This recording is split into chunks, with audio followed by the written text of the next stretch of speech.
All right, we have our personnel budget hearing today, and we will start with our analyst, Mr. Cash. Jacob, welcome. Thank you, Mr. Chair. I'll now be giving the budget analysis of the Department of Public Safety, Department of Budget and Management, Office of Personnel Services and Benefits. Return to some old habits there. I'll discuss the ongoing status of vacant positions in state government, statewide salary actions, and the state's health plans.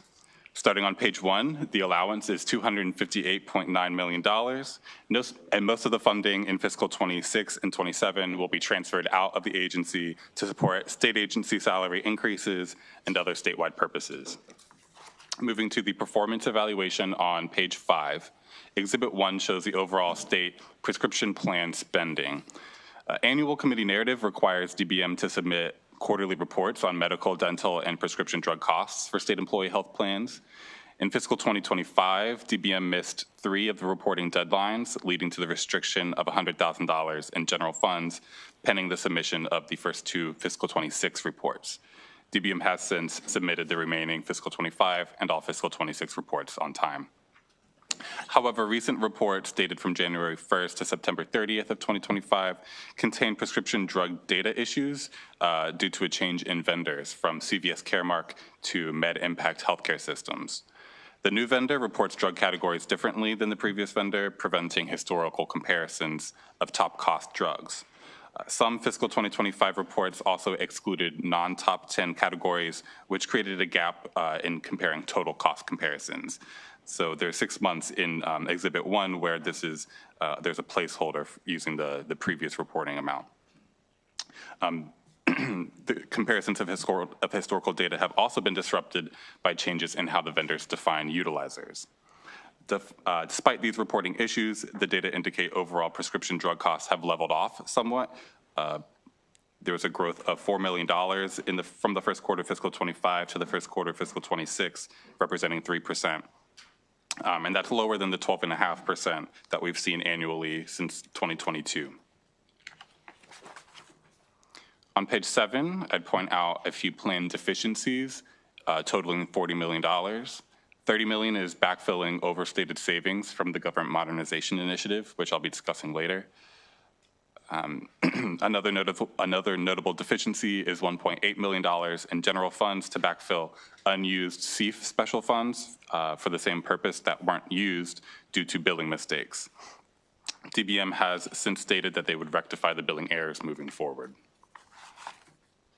Exhibit 4 on page 9 shows spending by purpose in the statewide account. Funding is provided for a 1.5% general salary increase for state employees excluding SLEOLA and regular increments for SLEOLA only. Maryland School for the Deaf employees received 2% as negotiated, making that a slight difference from that 1.5%. Funding is also provided for a technical adjustment to salary steps, expanding the width of each step to at least 2%, whereas they're currently about 1.8 to 1.9% on average.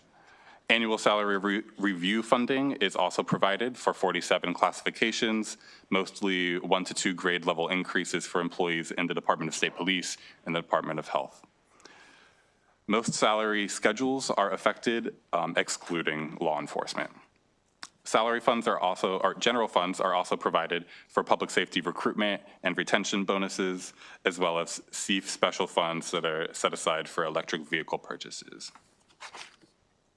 Exhibit 5 on page 10 shows historical and currently proposed salary increases.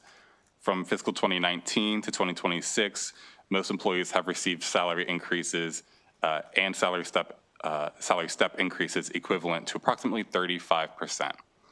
In fiscal 27, the governor's budget provides an additional 1.5% pay raise and the salary step expansions just mentioned. The 0.7% in the chart represents the approximate value of those on average. Due to the fiscal condition of the state, DLS recommends deleting the salary step expansion funding totaling $63.8 million. The first issue I'll discuss is vacancies in state agencies. There's been an increase in state employment over the past 2 years, as shown in Exhibit 8 on page 14 and 15. The state adds 196 positions on net this year. Most of those added positions are for Purple Line officers for the Department of Transportation. Recommendations have been made in several analyses to reduce the number of new positions, so there will not be any statewide recommendations there. But moving on to the number of vacancies in Exhibit 9, on page 16, vacancies peaked in October 2022 with about 6,500 vacancies. They've been reduced down to a low of 4,825 in April 2025. And then there was a slight rebound at the end of last fiscal year. So from about the beginning of session to the middle of last year, the number of vacancies decreased again, and that created a bit of a budget problem in fiscal 2026. So as you can see, those last 3 dots on the chart show an increase in the vacancies, and that's actually helping to meet the fiscal 26 budget. And as has been noted in the fiscal briefing and other documents, deficiencies have been needed in several agencies to refill personnel funding. There's also been a partial hiring freeze of non-critical positions, which has helped the executive branch increase the number of vacancies. I'll also note that there has been discrepancies in vacancy data reported from agencies comparing their internal records to the records that we have. So I would advise caution in interpreting this data. On page 17, Exhibit 10 shows the growth in executive branch filled positions. They peaked in, or they have reached a new peak of 47,542 as of January 2026. This is about 4,350 higher filled employees compared to January 2023. And here we're asking DBM to comment on whether the limited hiring freeze will increase into fiscal, or will continue into fiscal 26.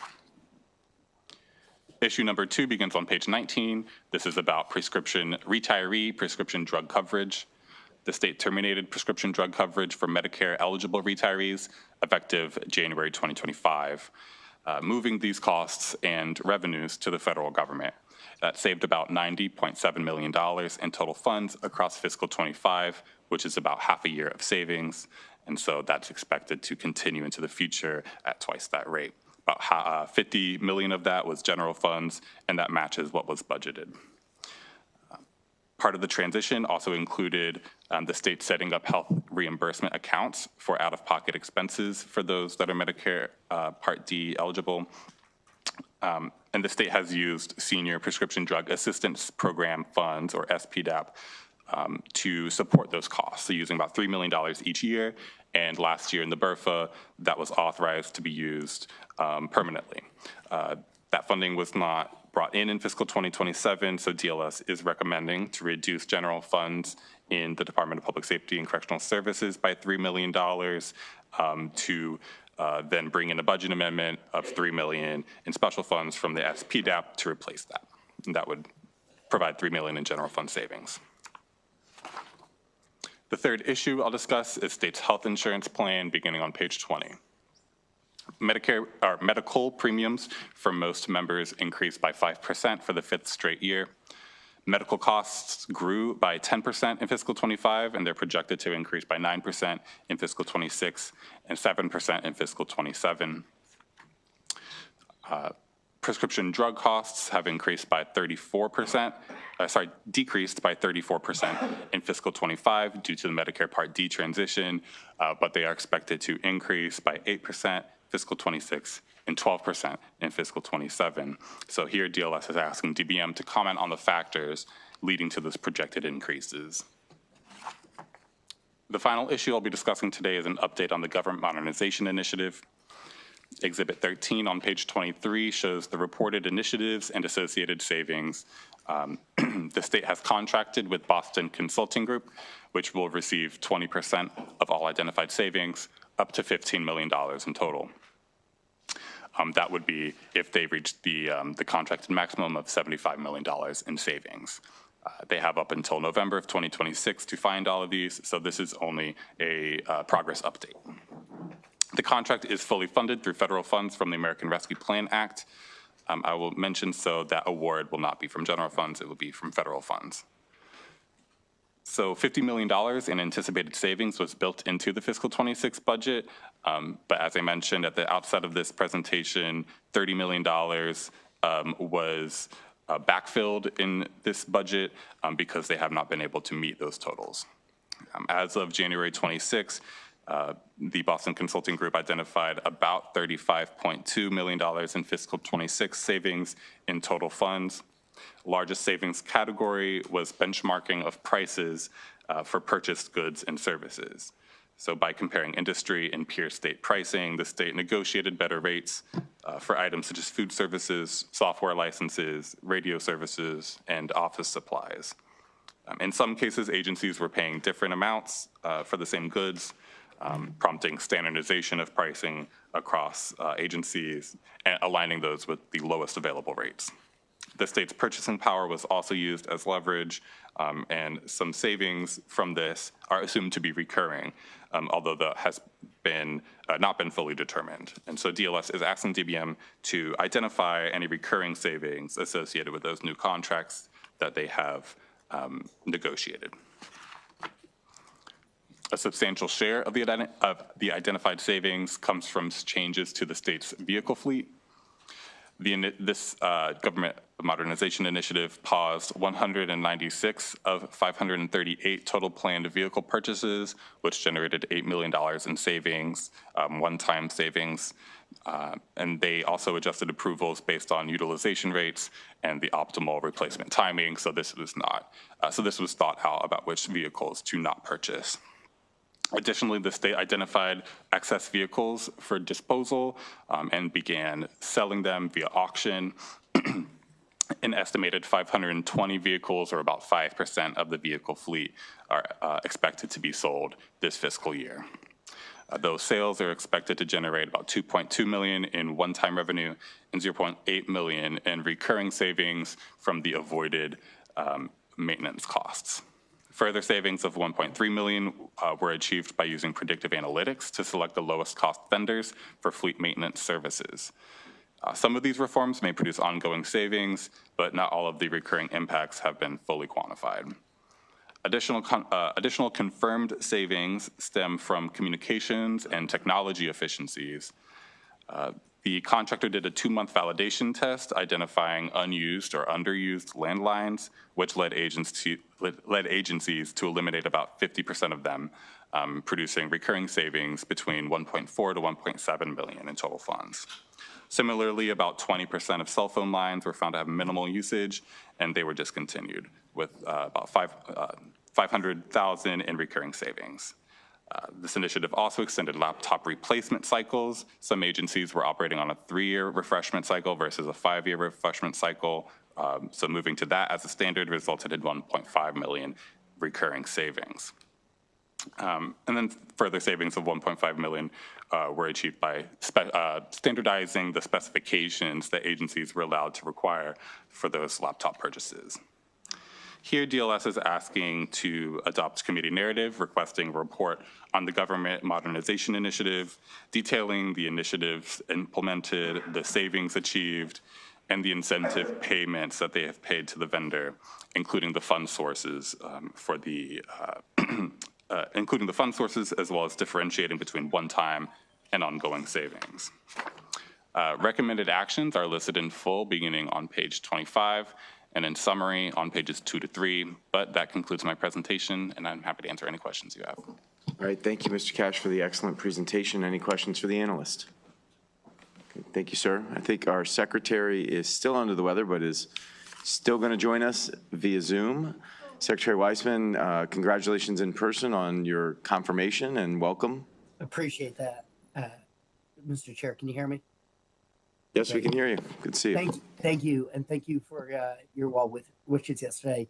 Mr. Chair, Madam Vice Chair, members of the committee, thank you to Mr. Cash, as always, for his thoughtful analysis, and thank you for allowing me to join virtually today. For the record, Jake Weissman, Secretary, Department of Budget Management.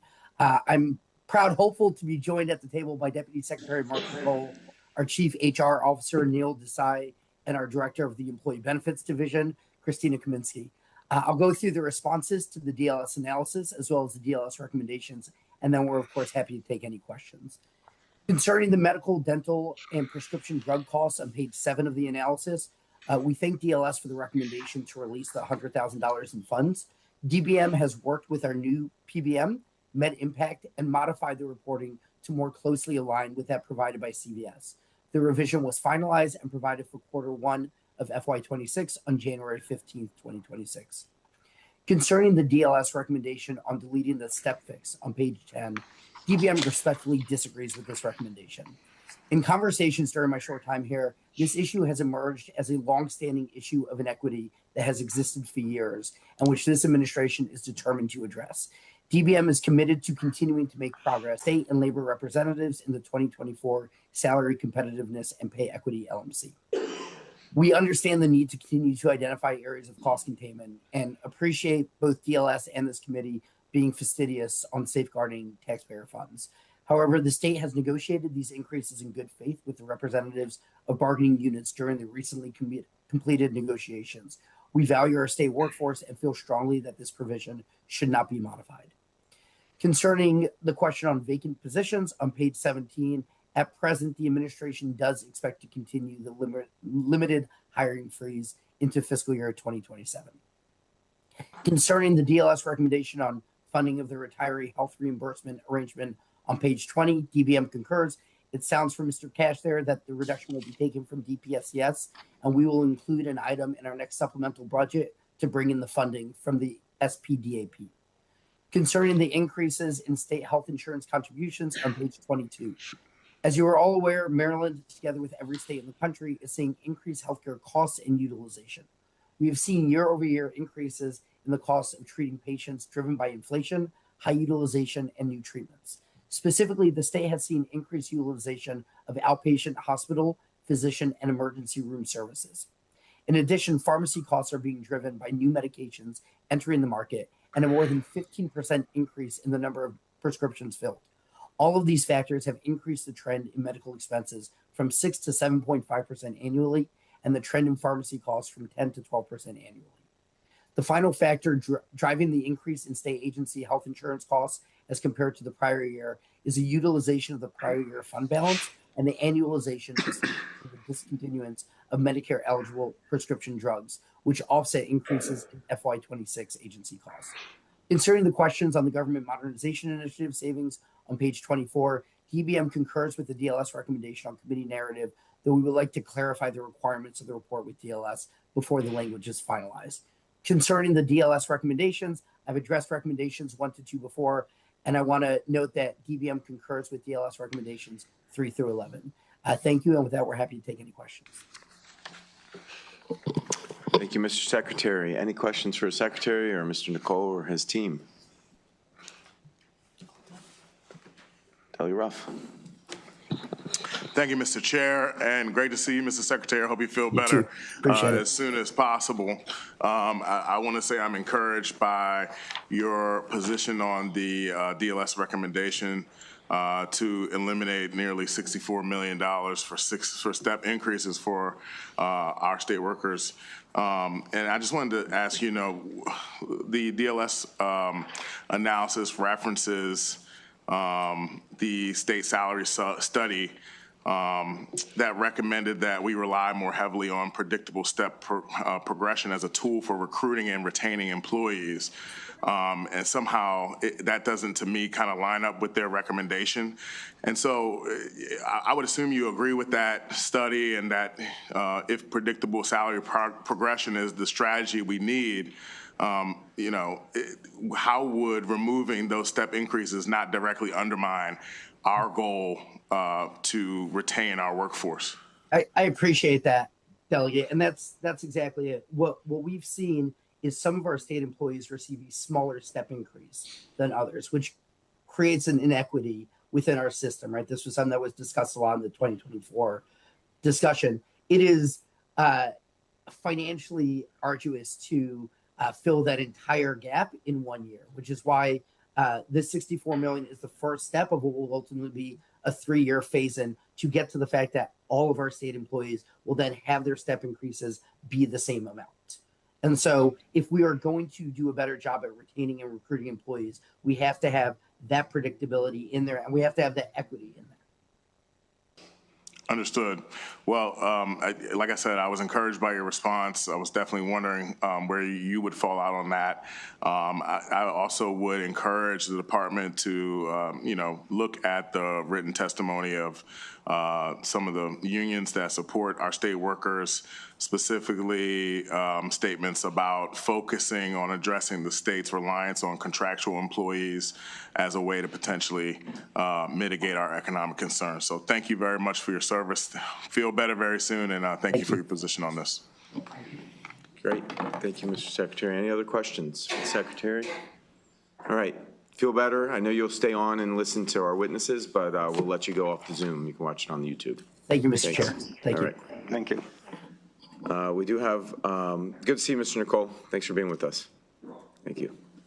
We have about 7 or 8 witnesses. Witnesses have 2 minutes. I'm going to call you up in bunches. As soon as first person's to the table, you can start testifying. We have Todd Reynolds, Jerry Smith, Denise Gilmore, and Tony Sines.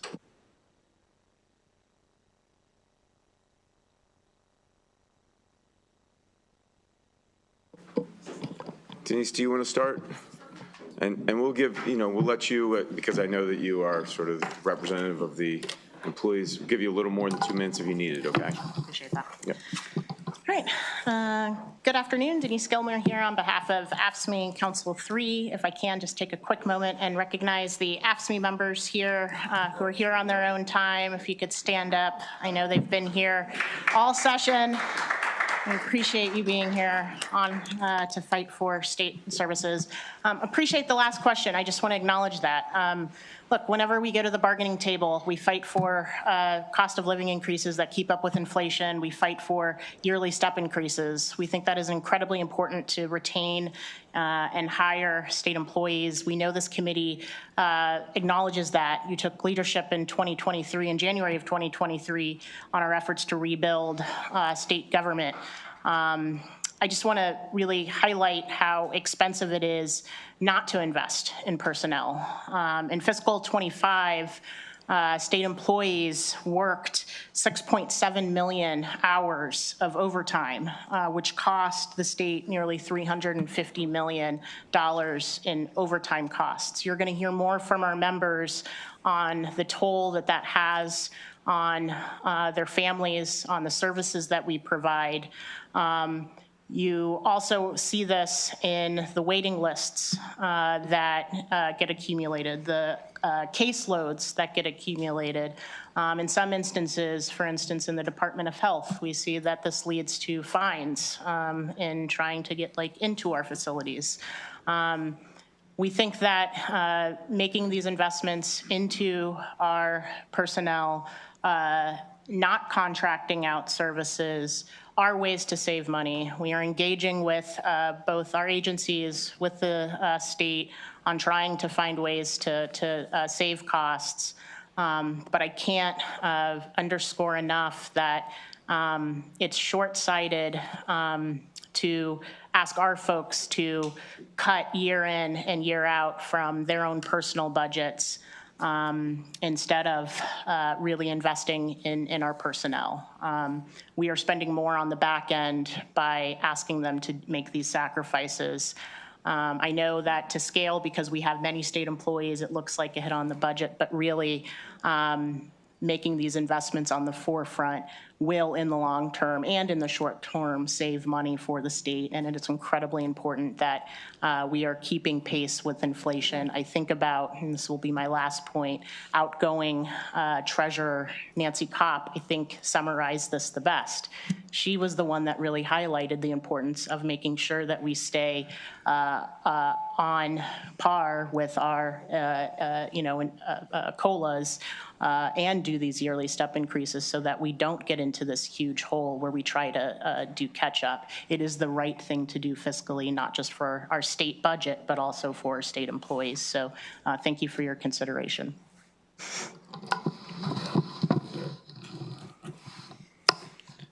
Good afternoon. My name's Tony Sines. I'm the proud president of AFSCME Local 898. I represent correctional officers in Western Maryland. The staffing crisis is getting worse, not better. North Branch Correctional Institution is a supermax facility in my local. Officers right now are being mandated 7 or 8 weeks straight without a day off. In those weeks, they're being forced to work multiple doubles. This facility currently has a vacancy rate over 35%. The facility has 315 pens authorized by DBM, but requires 405 pens to be safely staffed, and currently has 151 staffing vacancies. Another facility in my local Western Correctional Institution, a supermax or a maximum facility, the vacancy rate is over 40%. We have a real hiring and retention issue. The only solution right now requires investment. We need a combination of increased salaries to ensure we are minimum competitive with, if not exceeding, neighboring jurisdictions. Given the population that we serve as a maximum and supermax facility, and we need to pursue immediate stabilization plans for the staffing crisis. We need to bring back temporary hiring and retention incentives. In recent years, 2 officers in my local were stabbed in the throat and neck area and had to be life flighted to Morgantown for treatment. Another officer was stabbed in the face multiple times so bad she required treatment in Pittsburgh. Another officer was stabbed multiple times in the back and chest area. Another officer was stabbed in the arm. A new officer who was still pre-academy got his jaw broken. And many more attempted assaults with weapons thankfully weren't successful. Something has to give. We can't go on like this. I'm asking you to provide any support in this budget to help us. We miss our families, our loved ones, and we really want to return home safe. Thank you.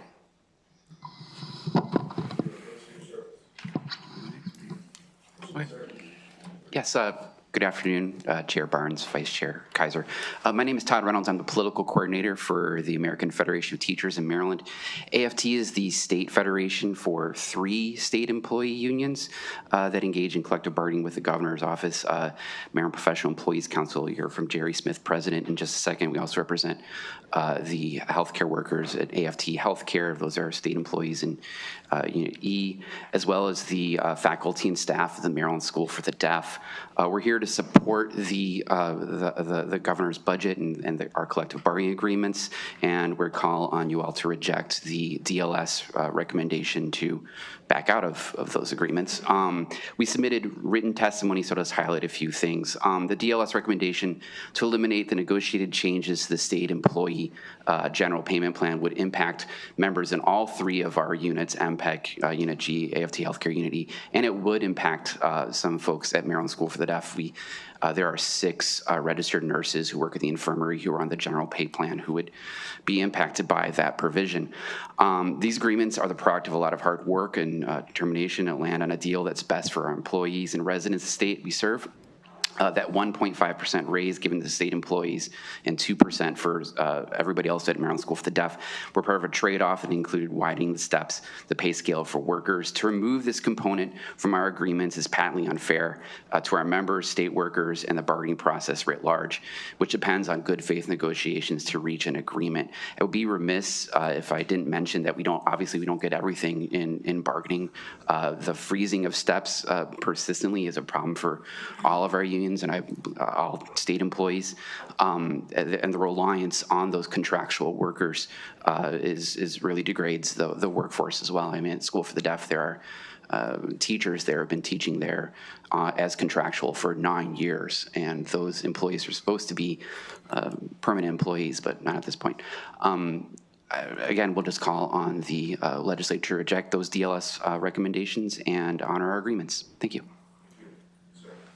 Good afternoon, Chair Barnes, Vice Chair Kaiser, and members of the House Appropriations Committee. My name is Jerry Smith. I have been working with the state of Maryland for 40 years as a transportation engineer. I am also the president of the Maryland Professional Employees Council, representing nearly 7,000 professionals in Unit G. I call on this committee to accept the governor's proposal. After 40 years, as you can see, I weathered many financial storms. Given that MPEC has lost hundreds of pens as a part of the voluntary separation program, including the elimination of unfilled positions, We went into the last bargaining session in good faith that we as a unit would be in a position to have our hardworking members, some still working multiple jobs, fairly compensated, and give them hope for a brighter future. Unfortunately, the Department of Legislative Services once again proposes eliminating negotiated changes to the state employees plan, this time around the standard salary plan. This change would unfairly impact our members who are already facing affordability crisis. It is no secret that Maryland's cost of living is higher than the neighboring states like Delaware, Virginia, and Pennsylvania. The Moore-Miller administration recognizes that over the years, state employees have been inequitably compensated, and Maryland professional employees appreciate the effort to make state employees whole.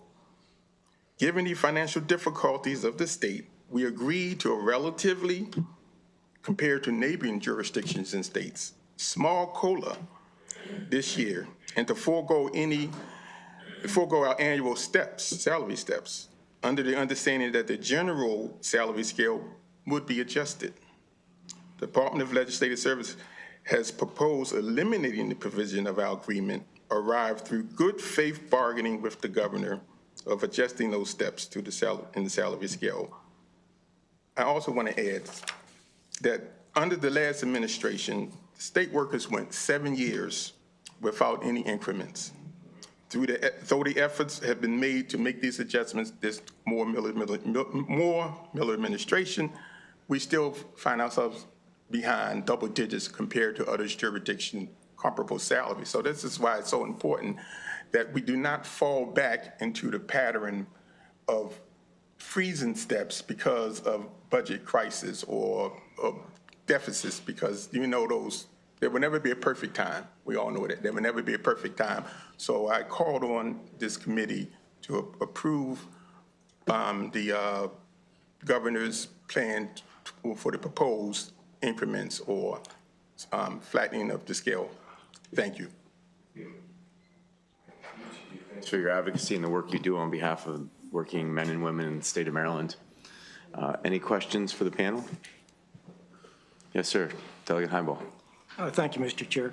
On the Western Maryland Correctional, what are the big reasons for the high vacancy rate? Is it working conditions, overtime pay, nature of the work? What are the big drivers that need to be addressed in order to do something about the vacancy rate? And you know, a little bit overtime's okay at first, but when you go 7 weeks working overtime, that gets old pretty quick. So can you just tell us briefly what needs to be done to help fill those vacancies? I mean, one takes investment in state employees. I would say we'd have to start there. We're not competitive with other jurisdictions. So people will take jobs somewhere else versus coming to the state. You got a supermax and a max facility where they see in the news these officers are getting stabbed and life flighted out of there. They hear their family members come home. When they do get to come home or not, they never see them. They see the lifestyle they live. Nobody wants to work there. Being mandated 7 to 8 weeks straight, not a day off. No family time, mandated multiple doubles.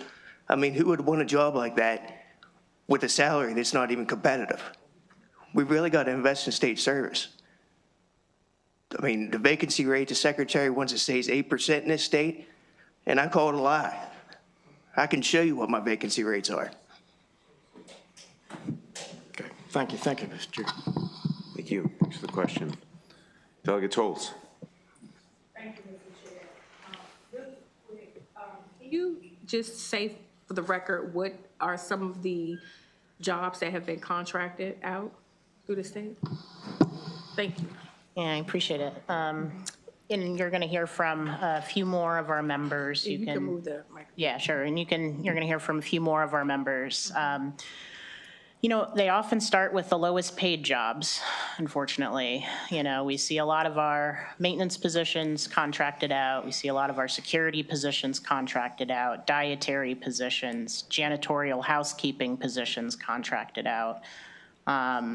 You know, and that's certainly in our bargaining units. You know, I feel free to answer the questions as well. I can certainly go on. I will say we've done a pretty comprehensive look at this. You know, we've seen IT jobs contracted out. I think one of the most startling things that we've seen that we would certainly love to see reined in, I mean, between 2015 and 2025, we saw the state spend about $1 billion on management consulting. I mean, that's not in our bargaining unit, but I think that is something that we can rein in. I mean, well, I'll stop there, but Yeah. you know, Thank you. there are cost savings there. Thank you. I'm looking at your letter, but I don't see exactly what those jobs were. So thank you, Mr. Chair. You know I used to work for AFSCME, so thank you for the grace. I appreciate the question, Delegate. Thank you. Yes. Okay. Delegate Harrison. Thank you. And Ms. Gilmore, I just want to say thank you to you and the work all of your members do, because you cover a vast breadth of positions all across the state. During your negotiations, are there discussions about what the budget may look like in the next year, so that, you know, when you do come to an agreement, you kind of understand where things may be, and because you talked about working in reality and negotiating in good faith, and so I was just wondering, are those discussions had during that negotiation process? I think yes. You think? Yes. Yeah, I mean, you know, and Tony, you're a member of the bargaining team. Feel free to jump in, but, you know, there are certainly discussions on the budget. I think we're allowed to disagree. I think there's another bill that is not in this committee anymore that we're going to hear later on today, right? Where, you know, there's a procedure to break an impasse that we unfortunately can't access at this moment because we don't have binding arbitration, quite frankly, right? We don't really have a procedure in place to, when we reach impasse, we really have an effective way to resolve that. And I think that's part of the reason why when there are issues with, particularly on economic items, there really isn't an opportunity for us to settle at least that dispute in an efficient way. I think that's part of the reason why, you know, and for instance, under the previous administration, when we went, as the brother said, you know, 7 years without a step increase, you know, there really, even though we were maintaining surpluses, those, you know, arguably, you know, there really isn't an effective way to settle those disputes. Thank you. I was just wondering, because you negotiated with the governor for one thing, and then DLS has recommended something else. And I was just wondering if there had been discussion about what the outlook may look like, so that while you're negotiating, you have all of the information before you without having a change later. That was the purpose of my question. Thank you very much. Yeah, Thank you. I got you. Yeah. Thank I would say, I mean, we have the same information probably that's publicly available that I imagine you all do. You know, I think we just have a different of opinions on priorities. And it's an important part of our maintaining our AAA bond rating and our fiscal stability that we still maintain the ability to make adjustments even after negotiations happened. And even in your binding arbitration bill, there are provisions in the bill we passed, I'm sure there will be provisions, to make sure that we're being fiscally responsible in whatever we do. I don't think we've really done that, but it's important that we retain it, so. And for the record, Impact says yes, it is discussed at the negotiation table. Yeah, good. The budget isn't final until you all pass it. Yes. Sometimes not even then. Any other questions? Denise, if you want to stay, because I know a couple of your members are coming back up, so feel free to stay there if you'd like, in case there are questions for them. But to the rest of the panel, thank you so much. Thanks for your service. Thank you. Thanks for what you do out in Western Maryland. Lisa Thomas and Kenny Nugent. And then there'll be one other witness after that.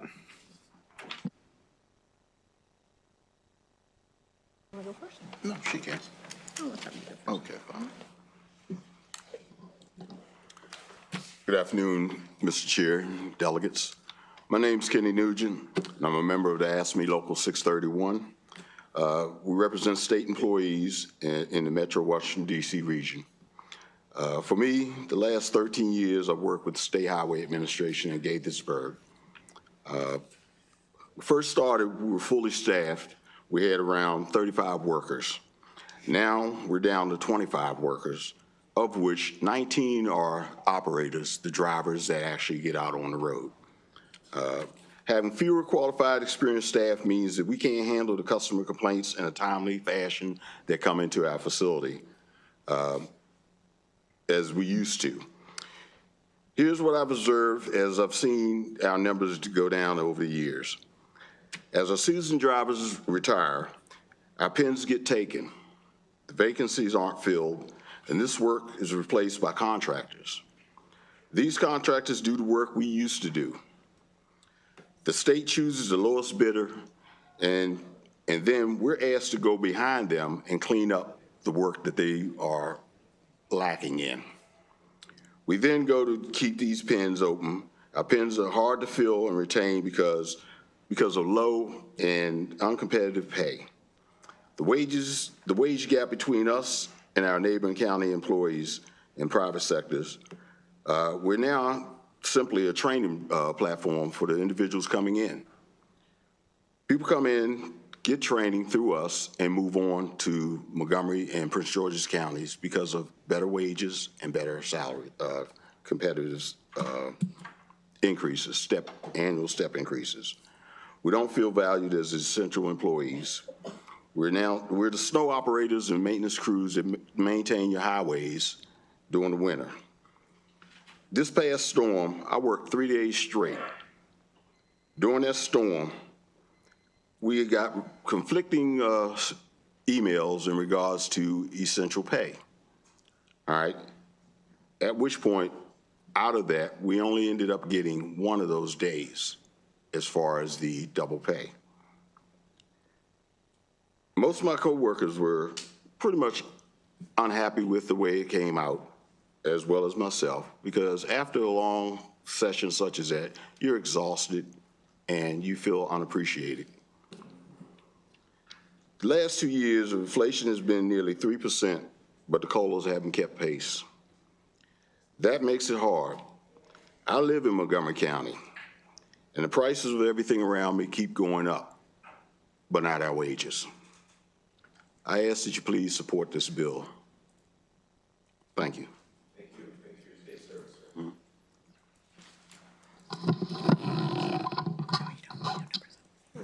sir. No? Hello, my name is Lisa Thomas. I'm a member of AFSCME Local 227, and I serve as a maintenance supervisor at the Maryland Correctional Training Center. I am testifying today to urge you to invest in our skilled trades positions. Currently, the state of Maryland is relying on a dwindling number of dedicated state employees to perform high-level technical work that would otherwise cost taxpayers billions in private contracts. My own work across 5 different facilities highlight these cost savings every day. Last year, I did a steam line repair in the road by myself, and my cost was $74,000. The contractor's quote was $324,000. At Patuxent Institute, the doors needed to be fixed, and the contractor's quote was $360,000. I was able to get it done for $111,000. In total, I saved the state $750 million in jobs last year compared to contractors' quotes. That is just my position. There are stories like mine in skilled trades positions all over the state. Beyond my technical work of welding and mechanics, I also lead heavy equipment certification classes. I am currently performing high-risk tree removal near power lines, a job that contractors refuse to take. This single project is saving the state an additional $80,000. We are performing far beyond our job descriptions because we are short-staffed, and the current pay scale is not substantial. We are losing talent to the private sector daily to keep our facilities running, and our budget balanced. We must provide competitive raises for state tradespeople. Thank you for your time. And the time out of your schedule to be here with us today. Any questions, Delegate Tolles? Question. In your opinion, and anyone can answer this, in your opinion, whether it's with the correctional facilities or well, mainly with the state highway, do you find the contractors that we get, the individuals that come and work on the jobs are out-of-state employees? Can you just compare out-of-state employees versus the AFSCME employees? How many of those live in state versus out-of-state? Just trying to make that comparison. Thank you. You don't know. It's okay to say you don't know. So you want the comparison of like out of state, what it costs for a contractor? So for example, in terms of the contractors, when those that come to work on the jobs, are they primarily out-of-state employees, or where, just trying to compare, AFSCME, whether they're in-state versus the contractors living out-of-state? Because I asked that because I've seen like projects, state highway projects that are contracted out. Generally, they live out-of-state. Well, I have a contract right here that I did. So I'm also welding for the state on top of my other 2 jobs for the state that I do not get paid for. But this is a contract, and these people are right down the street from us. This is $324,000 that they would come in to weld the steam line that I did personally in the ground, and it cost me $74,354 to do. I guess I was asking, do they live in the state of Maryland? Yes, or do they ma'am. live They're 5 minutes from us. Okay. Like our facility. 5 minutes from our facility. Okay. I can follow up because I just want to clarify my question, but I can follow up one-on-one. We can see if we can find that information out for you, Delegate. Okay. Denise is here every day. We used to call her our 25th member of our committee. Okay. She'll get to you. Okay. All right. Any other questions for the panel? Okay, well, thank you all for being with us again. Denise, thanks for all your advocacy. We'll see you Monday. We do have one more witness, Michelle Codeo. Codeo.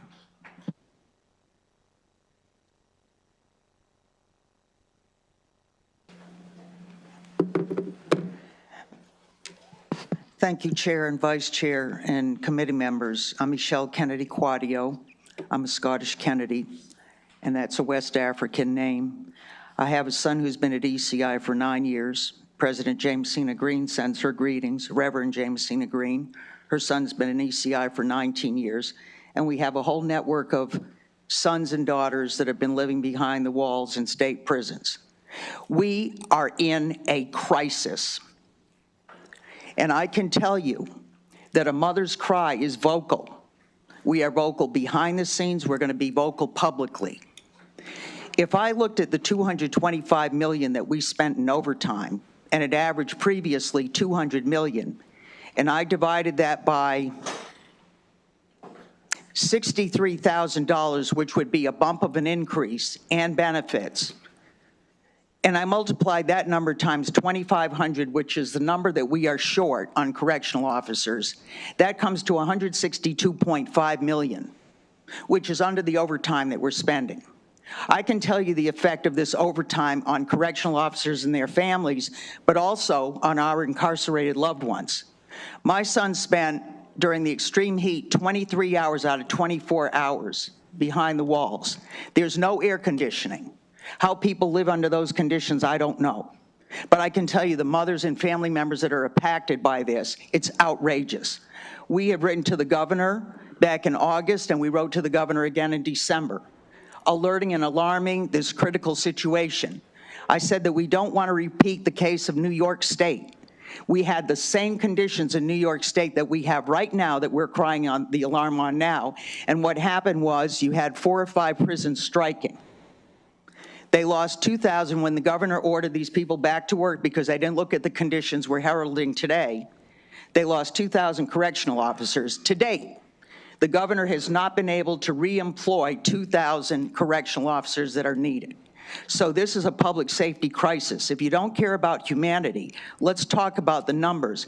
And I would ask you to support my request and efforts to work with the Department of Budget and Management collegially and with every other legislator and the governor's office until we get this right. I'm going to suggest that we increase the PINs from 500 to 700 so that over 4 years or 3 years we get to the level of 2,500. I'm going to ask you to reduce the PINs for any administrative functions till we get it right in the state prisons. Thank you for your time. Thank you. Thanks for your advocacy and your passion. Any You're questions? welcome. I'll be in touch. Okay. All right, no questions. All right. Well, I think that concludes our budget hearing. Have a good weekend.